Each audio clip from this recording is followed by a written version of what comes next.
बादरायणं श्रोत्रभाष्यकृतौ वन्दे भगवन्तो पुनः पुनः भगवन्तो पुनः पुनः गंगातरंगरमणीयजटाकलापं गौरीनिरन्तरविभूषितवामभागम् नारायणप्रियमनङ्गमदापहारं वाराणसीपुरपतिं भज विश्वनाथं। गुरुर्ब्रह्मा गुरुर्विष्णु गुरुर्देवो महेश्वरः गुरु साक्षात् परब्रह्म तस्मै श्री गुरुवे नमः। तस्मै श्री गुरुवे नमः। तस्मै श्री गुरुवे नमः। परम आराध्य शशांक शेखर महामृत्युंजय प्रियंकर अभूत भावन भगवान शंकर अखंड कोटि ब्रह्मांड नायक करुणामूर्ति मानवता के मान बिंदु मर्यादा पुरुषोत्तम भगवान श्री राघवेंद्र सरकार इस पावन पवित्र पुण्य धरा पर स्थापित भगवान विष्णु महायज्ञ के रूप में हम सब लोगों के साक्षी के रूप में यज्ञ नारायण भगवान इस पावन पवित्र कालिंदी के तट पर साधना में लीन रहकर अपनी साधना को प्रकाशित करने वाले परम श्रद्धे स्वामी जी अक्षयानंद जी महाराज इस पुण्य भूमि के द्वितीय भास्कर भारत नहीं अपितु विश्व नहीं अपितु त्रैलोक्य में जिनकी गरिमा की गाथा गाई जा रही है, क्योंकि यह वेद व्यास की पवित्र भूमि है जिसके द्वारा पूरा विश्व आज भागवत को जानता है। ये काल्पनिक कोई साधारण भूमि नहीं है। ये त्रैलोक्य में स्थित देव पितर गंधर्व यक्ष, क्योंकि वेद व्यास कोई पुरुष नहीं थे, वो साक्षात भगवान के अवतार थे, तो ये भगवान की अवतरण भूमि है। इसलिए हम सब लोग इस भूमि को नमन करते हैं। उपस्थित संत जिनको हृदय से सम्मान आए, पावन पवित्र भूमि पर महाराज जी ने मुझे आज के लगभग 4 महीने पहले संस्मरण दिलाया, महाराज जी मेरे यज्ञ में आना है, ऐसा कार्यक्रम है। मैंने कहा महाराज जी बिल्कुल समय है, डायरी देख लूं, क्योंकि दूसरा तो काम है नहीं, साधुओं के पास कुछ काम भी नहीं है, एक ही काम है। समय निकला और हमारा भी एक यहाँ शिष्य, यहाँ से महाराज जी थोड़ी दूर पर, उसने कहाँ दीक्षा ले ली थी, रेवाड़ी फतेहपुर में, यहाँ वो रहता था। मुझे उस दिन याद आई कि शायद आज आया भी है वो। तुमने कहा चलो इस बहाने यज्ञ का दर्शन होगा और काल्पी की पवित्र भूमि का दर्शन होगा। मैं काल्पी बहुत आया हूं, पर कथा कहने कभी नहीं आया। मैं राम जन्मभूमि आंदोलन में यहाँ आया, गुरुदेव के साथ भी आया, मृतंबरा जी के साथ भी आया, पर वो सब आने का कारण दूसरा था। पर आज मैं आपके बीच में सत्संग के कारण आया हूं। तो आए भगवान के इस चरणों में। उपस्थित संत जन, विद्वत जन, आचार्य जन, सभी लोगों को हृदय से मेरा बहुत बहुत यथाउचित सम्मान। आए 2 बार प्रभु नाम ले, इसके बाद भगवान की चर्चा। महाराज जी ने अभी कहीं विलंब हो गया, भाई मैं तो समय से आ गया था 1 बजे, मैंने 1 बजे का टाइम दिया था, मैं 1 बजे पहुंच गया था। चूंकि मैं टाइम का बहुत पंक्चुअल हूँ। Time is money, time is God, time is life. समय ही भगवान है, समय ही धन है और समय ही जीवन का सत्य है। मैं तो समय का बहुत महत्व रखता हूँ। मैं टाइम से आ गया था, पर पहला दिन था, महाराज जी व्यवस्थाएं कर रहे थे, पर 1 घड़ी आधी घड़ी जितना समय है पर्याप्त है, और 2 दिन और रहना है। आए भगवान के चरणों में। अभी तक जैसा कार्यक्रम चल रहा है बहुत अच्छा चल रहा है, मुझसे ज्यादा अच्छा चल रहा है, पर अब जो चलेगा वो मेरे अनुरूप चलेगा। जब मैं बोलूंगा श्रद्धा से, भाव से और भक्ति के साथ बोलेंगे। तालियां सभी लोग बजाएंगे, जो नहीं बजाएंगे हम समझ जाएंगे वो कथा में नहीं आए हैं, वो केवल देखने आए हैं। कि श्री राम जय जय राम,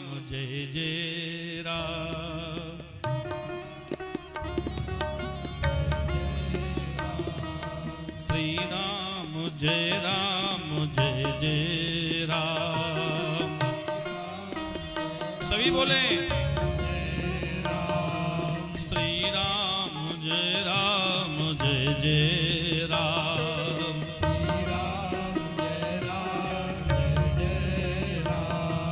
श्री राम जय जय राम, श्री राम जय जय राम, श्री राम जय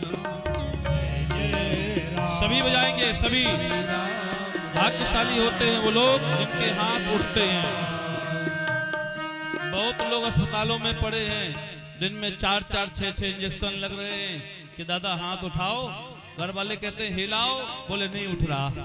डॉक्टर कहता है एक बार हिला के देखो, बोले नहीं हिल रहा। अपन तो भाग्यवान है, कम से कम दोनों हिल रहे हैं, और जब तक हिल रहे हैं तो जोर से हिलाते रहो। श्री राम जय जय राम,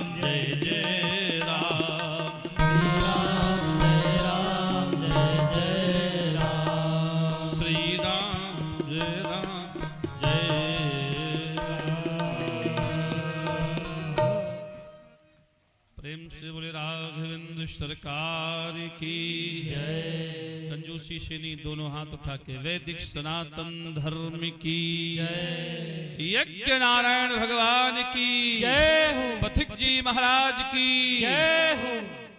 आए भगवान के पावन चरणों में। यज्ञ क्या है और यह यज्ञ जैसे हम आप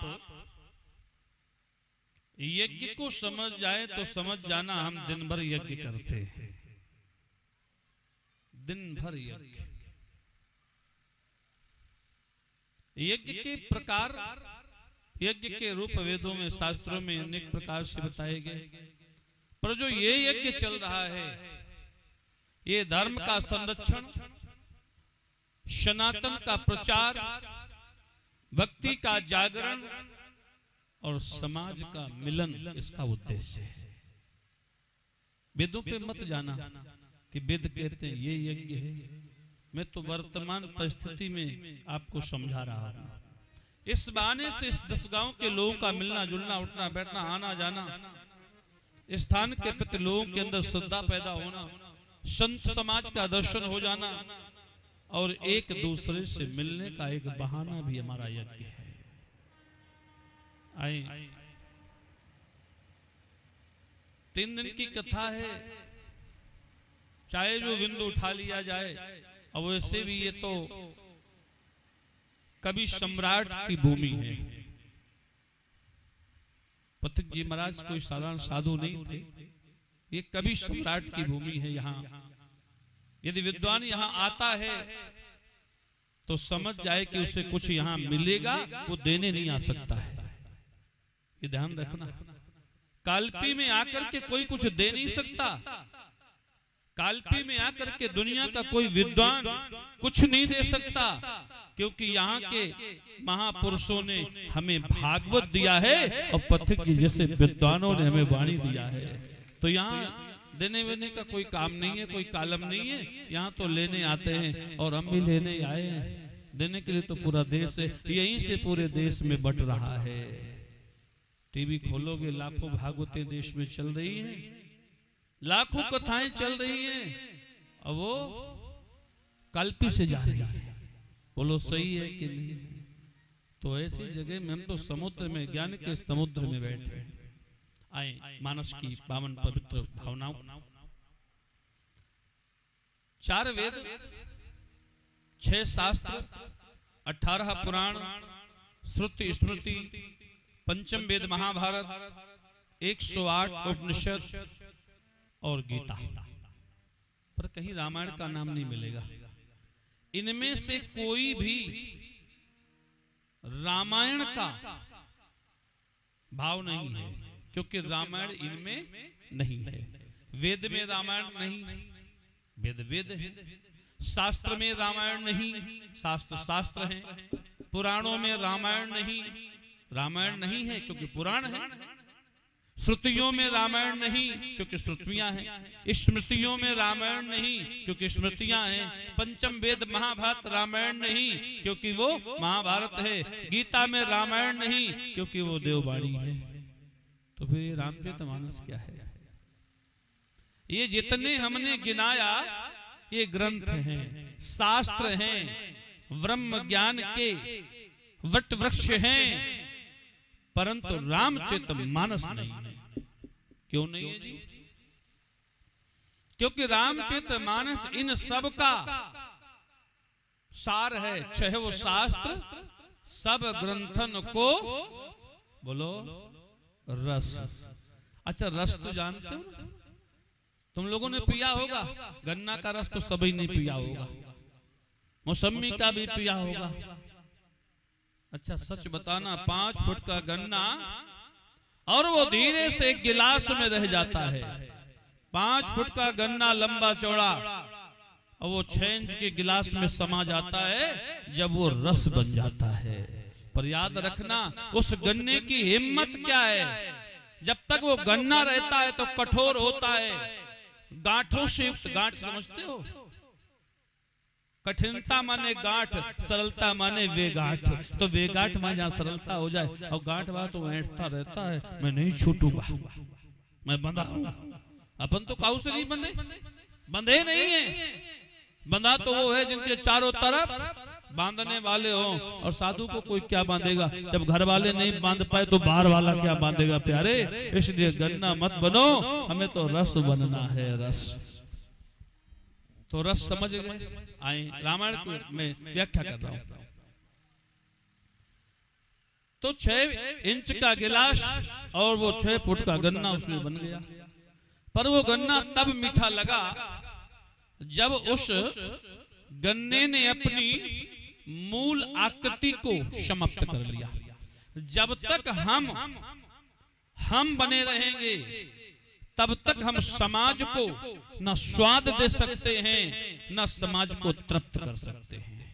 उस गन्ने की मिठास जब गिलास में आई तो गन्ने का अस्तित्व समाप्त हो गया। उसकी लंबाई, चौड़ाई, ऊंचाई, रंग, रूप, बनावट सब समाप्त हो गया। और जिस दिन हमारा आपका ये सब समाप्त हो जाएगा, उस दिन जीव ही ब्रह्म ही वेद कहो, जीव ही ब्रह्म ही भेद कहो कस, फिर जीव ब्रह्म का वेद समाप्त हो जाएगा। उसी दिन हम कह देंगे हम ब्रह्मास्मि, मैं ब्रह्म हूं। जब तक वो हमारी आकृति 6 फुट की लंबाई बनी रहेगी, मोटाई बनी रहेगी, गांठें बनी रहेंगी, तब तक हम ऐंठते रहेंगे, हिलते रहेंगे प्यारे।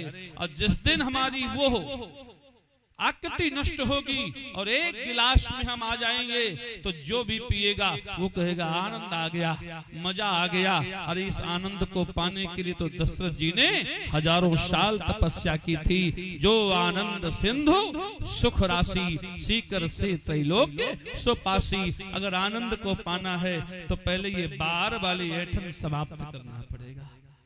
ये 6 फुट की बात क्यों कर रहा हूं? हम आप जो है ना 5 फुट 4 फुट चाहिए तो भाग्यशाली है, कौन कितना फुट का बन जाए। पर ध्यान रखना, जब तक ये फुट समाप्त नहीं होंगे तब तक गुट समाप्त नहीं होंगे, और जब तक गुट समाप्त नहीं होंगे तब तक तुम दूसरे के काम नहीं पड़ोगे। गुट में रहोगे तो गुट वालों के काम आओगे, गुटबाजी में चले जाओगे। और फुट में रहोगे तो नपते तुलते रहोगे। और जिस दिन दोनों मिट जाएंगे उस दिन समाज के हर व्यक्ति के काम के लायक हो जाओगे। इसलिए रामचरितमानस क्या है? चाहे वो शास्त्र शब्द ग्रंथन को रस, रस। अब रस तो बन गया, तो जब पुराणों में नहीं, वेदों में नहीं, शास्त्रों में नहीं, स्तुतियों में नहीं, स्मृतियों में नहीं है, तो फिर नाना पुराण निगमागम। अब चाहे जो पुराण पढ़ लो और चाहे जितना बड़ा कथाकार कोई आ जाए, वो तो सीधे भागवत को पी जाए, पर बिना रामचरितमानस के उदाहरण की कथा नहीं कर सकता है। याद रखना प्यारे, कितना बड़ा वेदांती आ जाए, कितना बड़ा वो सार्वभौमिक गीता को पीने वाला आ जाए, पर जब वो प्रवचन करेगा तो उसको उदाहरण रामचरितमानस से देना पड़ेगा, और जब तक मानस का उदाहरण नहीं होगा तब तक गीता भागवत की कथा समझ में नहीं आती है। बोलो है कि नहीं है? क्योंकि ये रस है, रस। और जैसे ही रस मिला, रस है, रामचरितमानस में 9 रस है। अब रस का ही तो प्रभाव है। मैंने कहा चारों वेद श्रेष्ठ 18 पुराणों में नाम नहीं है, पर बेनाम बादशाह रामचरितमानस है कि बिना उसके कोई कथा नहीं हो सकती है। चाहे जितना बड़ा कथाकार आ जाए, कथा कहते कहते आखिरी में उसको यही कहना पड़ेगा कि भैया मानस में ऐसा लिखा है, देख लेना। बोलो होता है कि नहीं होता है? आए। तो जब ये कुछ नहीं है तो फिर मानस क्या है? मानस जो है 6 शास्त्र सब ग्रंथन को रस। आगे बढ़े। अब गोस्वामी जी इसे पंक्तिबद्ध कर रहे हैं। इस मानस को लिखा किसने है? अब ध्यान देना मेरी बात पर। वो वेद पुराण श्रुति स्मृति महाभारत सबको लिखने वाला इस दुनिया से चला गया। बोलो गया कि नहीं गया? सब पुराण लिखने वाले विदा हो गए, पर रामचरितमानस लिखने वाला विदा ही नहीं हो रहा, क्योंकि जिसने लिखा है वो अजर और अमर है, इसीलिए वो ग्रंथ अजर और अमर है। आज पूरी दुनिया में मानस हर जगह पूजी जाती है, और सबसे सरल भाषा में मानस की रचना की गई। मानस का लेखाकार कौन है? रचनाकार कौन है? कि रचि महेश। महेश जब दुनिया में कुछ नहीं बचे शेष, फिर भी रहते हैं महेश। अमर है, अजर है, अविनाशी है। रचि महेश निज मानस राखा, पाए सुसमय। सुसमय अभी बात चल रही थी ना टाइम की। समय 2 होते हैं, एक सुसमय एक कुसमय, और रामायण में दोनों हैं। सुसमय वाले व्यक्ति ने भक्ति को प्राप्त कर लिया, और सरल कर दूं, सुसमय वाले व्यक्ति ने परमात्मा को प्राप्त कर लिया, और कुसमय वाले ने परमात्मा के अंदर भ्रम पाया तो मृत्यु को प्राप्त कर लिया। सती के जीवन में कुसमय था तो कुसमय जान नकीन चिन्हारी, और भगवान श्री राम के जीवन में समय है तो विश्वामित्र समय शुभ जानी। भगवान श्री राम के सामने सुसमय और सती के सामने कुसमय, तो कुसमय जान नकीन चिनारी। तो ये समय मिला है। तो ये जो यज्ञ चल रहा है ये हमारा आपका सुसमय है। यदि हमने इस सुसमय का सदुपयोग कर लिया तो जीवन में आने वाला कुसमय नष्ट हो जाएगा, और हम पूरे जीवन इस सुसमय का आनंद लेते रहेंगे, और ये हमारे जीवन के सुखद समय का साक्षी बन जाएगा। इसलिए जीवन में समय का बहुत महत्व होता है। रामचरितमानस को भगवान शंकर ने जब उमा जी को सुनाया तो पाए सुसमय शिवासन भाखा, भगवती अम्बा को सुनाया। और जैसे ही सुनाया तो शंकर जी ने डायरेक्ट नहीं सुनाया, क्योंकि ध्यान रखना कथा सुनते समय डायरेक्ट नहीं सिस्टम होता, कि जैसे ताकि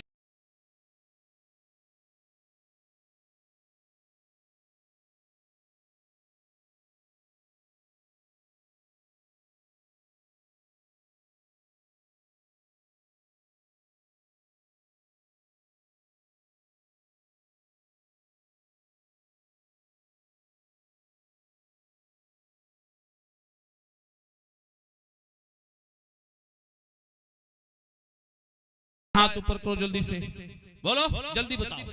पता है तो जल्दी समझ जाओगे। तुम्हारे भी तो 3 ही है महाराज, है कोई इसमें पुरुष? बाबाओं की बात नहीं कर रहा, बाबाओं के तो 2 हैं, पर तुम्हारे तो गृहस्थों के तो 3 रहती हैं, बाबाओं के तो केवल 2 ही हैं। ध्यान रखना, पर गृहस्थ के 3 हैं। अब क्योंकि इस समाज का हर व्यक्ति दशरथ है, और मैं 3 रानियों का आपको दर्शन करा रहा। वो कौन है 3 रानियां?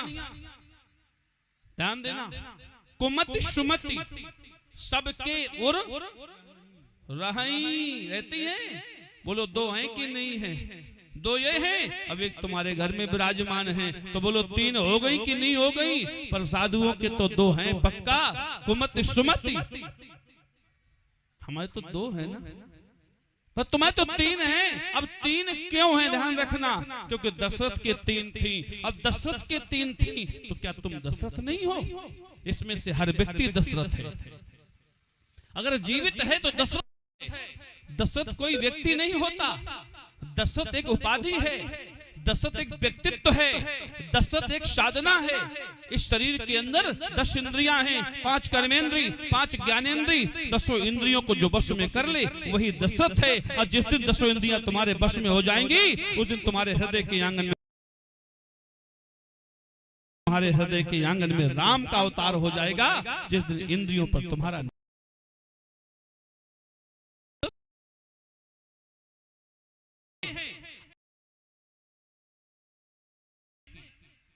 दशरथ बनने की, जैसे गन्ने में मिठास है, गन्ने में मिठास है।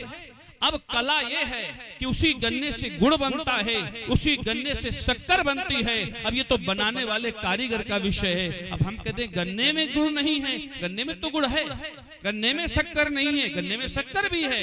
इसी तरह आप हम सब दशरथ हैं, पर दशरथ बनना मुश्किल है, क्योंकि इंद्रियां तो सबके हैं, बोलो हैं कि नहीं? 5 कर्मेंद्री, 5 ज्ञानेंद्री, एक को इंद्रियां कम हो जाएं तो सीधे आगरा पहुंचना पड़ेगा, कहेगा बच्चा मेंटल हो गया। इंद्रियां पूरी हैं कि नहीं? तो जब इंद्रियां पूरी हैं तो राम क्यों नहीं मिल रहे? हमारी 10 इंद्रियां जन्म से मृत्यु तक हैं, 5 कर्मेंद्री, 5 ज्ञानेंद्री। तो दिक्कत कहां आ रही है? दिक्कत ये आ रही है हम उन इंद्रियों का सही तरीके से उपयोग नहीं कर रहे। जिस दिन हम इंद्रियों को जीत लेंगे, जितेंद्रिय हो जाएंगे, उसी दिन हमारे हृदय पटल में श्री राम का प्राकट्य हो जाएगा, उसी दिन भगवान श्री राम मिल जाएंगे। अब राम का प्रकट होना तो इंद्रियों का नियंत्रण है।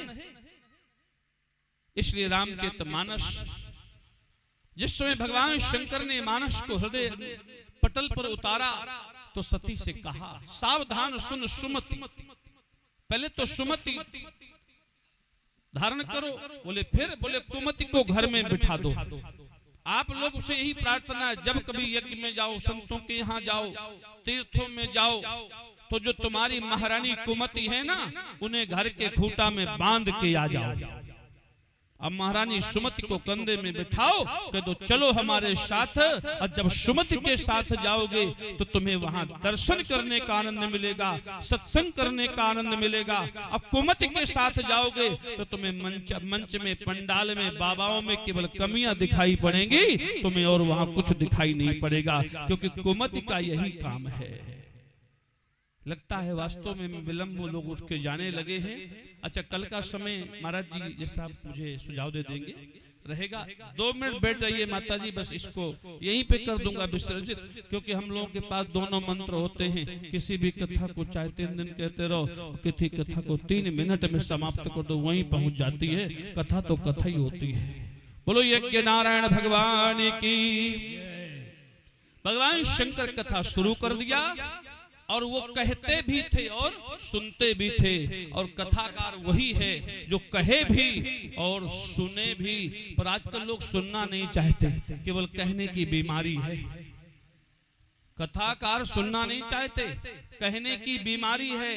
पर हम लोग तो सुनते ज्यादा हैं, कहते कम है। हम प्रयास करते हैं कि सुनने को मिलता रहे, क्योंकि कहत सुनत और रघुपति गुण गाथा। भगवान शंकर ने कथा कहा और भगवान शंकर ने कथा सुना। और जब जो कहता है सुनता है तो वह दोनों चीजों को अपने जीवन में उतार लेता है। इसलिए आज का समय विलंब हुआ। निश्चित रूप से नई जगह, नई व्यवस्था, पहले दिन का कार्यक्रम, 2 बार प्रभु नाम लें। इसके बाद आगे कल जैसा महाराज जी का मुझे सुझाव मिलेगा, उस आधार पर कल और परसों 2 दिन आपकी सेवा करने का मुझे सौभाग्य मिलेगा। 2 बार प्रभु नाम लें। श्री राम जय राम, जय जय राम। तालियां।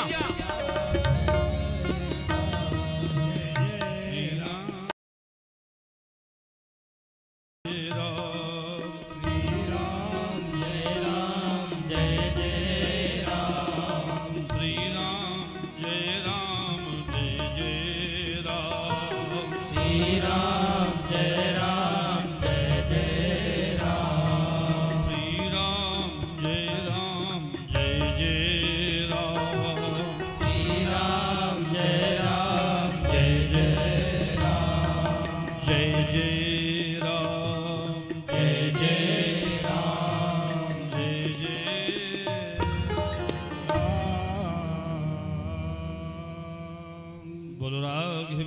सरकार की जय। अभी हम सब बहुत ही श्रद्धा पूर्वक पूज्य शंकराचार्य भगवान की ओजस्वी तेजस्वी वाणी में बड़ा ही सार गर्भित एवं जीवनोपयोगी चर्चा उनके मुखारबिंद से श्रवण कर रहे थे। वास्तव में बहुत समय के पश्चात उनकी वाणी श्रवण करने का हमें भी सौभाग्य प्राप्त हुआ है और जितने भी श्रोता हैं सभी अभिभूत हैं महाराज श्री की वाणी सुन करके। कल महाराज जी का समय शंकराचार्य भगवान का प्रवचन का समय 4:30 बजे, ध्यान रखना। इसके बाद फिर कथा की पूर्ण वो विश्राम मिलेगा, आरती होगी। आज अभी आरती बाकी है। श्रद्धेय स्वामी जी महाराज का भी कल तक का कार्यक्रम है, उनको अभी बहुत आगे जाना है। स्वामी शारदानंद जी महाराज की पुण्यतिथि पर मैनपुरी जाना है। हमने विशेष आग्रह पूर्वक उनको भी बुलाया। महाराज जी की कृपा आज बरसी, अभी 2 दिन का समय और है। तो अब सब अपने अपने स्थान पर खड़े हो जाएं, ब्राह्मण लोग आरती संपन्न कराएं। प्रसाद, आरती और प्रसाद लेकर के जाएं। ओम नितगंगभिः प्रजननाम्ये अशुगतभैरकं सर्वगणगं सस्तये आत्मसनि प्रजासनि पशुसनि लोकसनि अभयसनि अग्निप्रजां बाहुलाम्ये करोद्वर्णं पयोरेतो अस्माशुधत् आरार्ति पार्थिवो मृजः पदुर्प्रायुधाम विधिवशदा गुंसी बृहति वितिष्ठत आतैकं वर्तते तमः। हरि ओं कदली गर्भसम्भूतं कर्पूरेण प्रदीपतम् आरार्तिकमहं कुर्वे पश्य मे वरदो भव। श्री भागवत भगवान की है आरती, पापियों को पाप से है तारती। श्री भागवत भगवान की है आरती, पापियों को पाप से है तारती। श्री भागवत भगवान की है आरती, पापियों को पाप से है तारती। श्री भागवत भगवान की है आरती, पापियों को पाप से है तारती। ये अमर ग्रंथ, ये मुक्ति पंथ, ये पंचम वेद निराला है, नव ज्योति जगाने वाला है। अमर ग्रंथ ये मुक्ति पंथ, ये पंचम वेद निराला है, नव ज्योति जगाने वाला है। हरि नाम यही हरि धाम यही, हरि नाम यही हरि धाम यही, जग के मंगल की आरती। पापियों को पाप से है तारती। श्री भागवत भगवान की है आरती, पापियों को पाप से है तारती।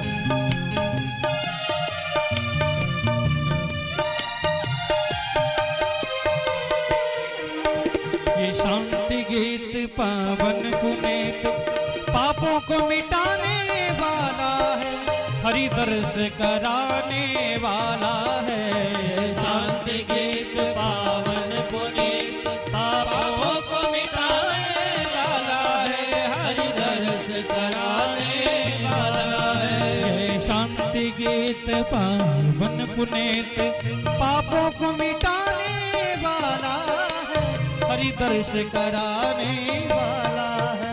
ये शांति गीत पावन पुनीत पापों को मिटाने वाला है, हरि दर्श कराने वाला है। ये सुख करनी ये दुख हरनी ये सुख करनी ये दुख हरनी, ये सुख करनी ये दुख हरनी ये सुख करनी ये दुख हरनी। ये मधुसूदन की आरती पापियों को पाप से है तारती। श्री भागवत भगवान की है आरती, पापियों को पाप से है तारती।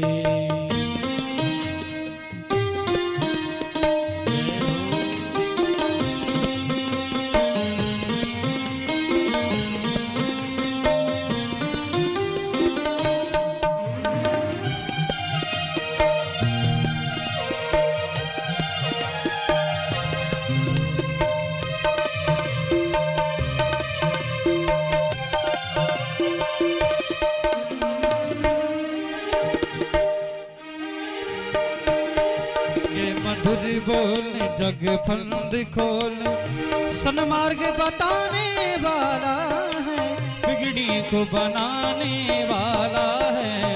मधुर बोल जग फंद खोल सद्मार्ग बताने वाला है, हरि दर्श कराने वाला है। ये मधुर बोल जग फंद खोल सन्मार्ग बताने वाला है, बिगड़ी को बनाने वाला है। मधुर बोल जग फंद खोल सद्मार्ग बताने वाला है, बिगड़ी को बनाने वाला है।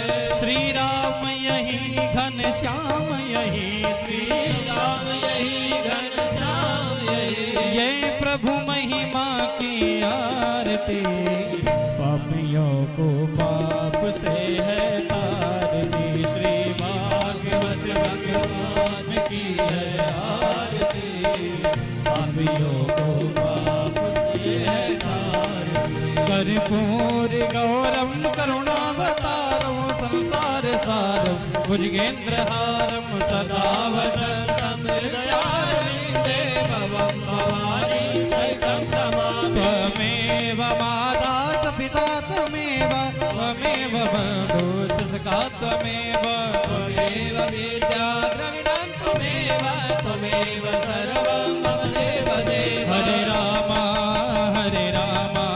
राम राम हरे हरे हरे राम राम राम हरे हरे।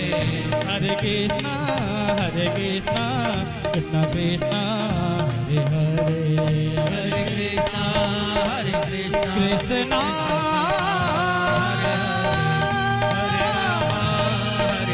कृष्णा हरे हरे हरे हरे